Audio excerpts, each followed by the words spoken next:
Le goût de lire. Le professeur de Léa lui a dit un jour : « Tu devrais lire quelques livres. Si tu connais quelques auteurs français, tu vas mieux connaître la France et tu vas en être très heureuse. » Léa est donc allée dans une librairie.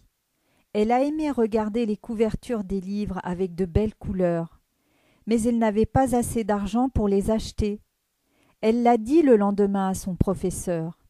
Celle-ci lui a répondu : « Mais il faut aller à la bibliothèque, tu vas pouvoir choisir le livre qui te plaît, t'installer devant une table et lire gratuitement, tout le temps que tu veux. » La bibliothèque de sa petite ville est une grande salle toute claire avec beaucoup d'étagères remplies de livres.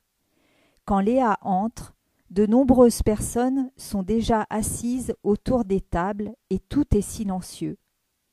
Un coin est réservé aux enfants avec des jeux et des livres de leur âge. Ils sont très calmes et heureux. Sur les conseils de la bibliothécaire, Léa choisit La gloire de mon père de Marcel Pagnol.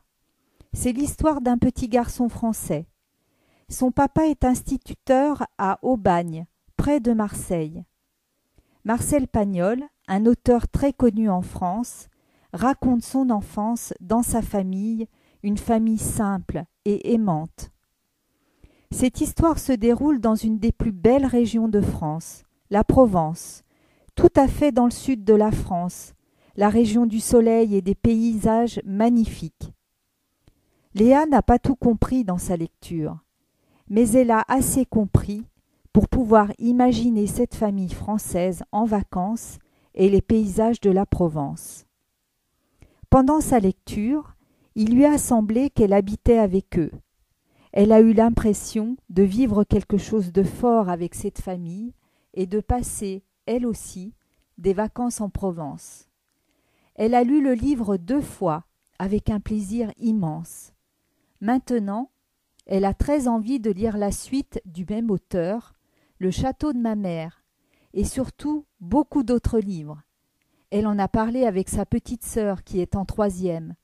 Toutes les deux, maintenant, lisent d'autres livres sur la Provence. Elles aiment en parler ensemble.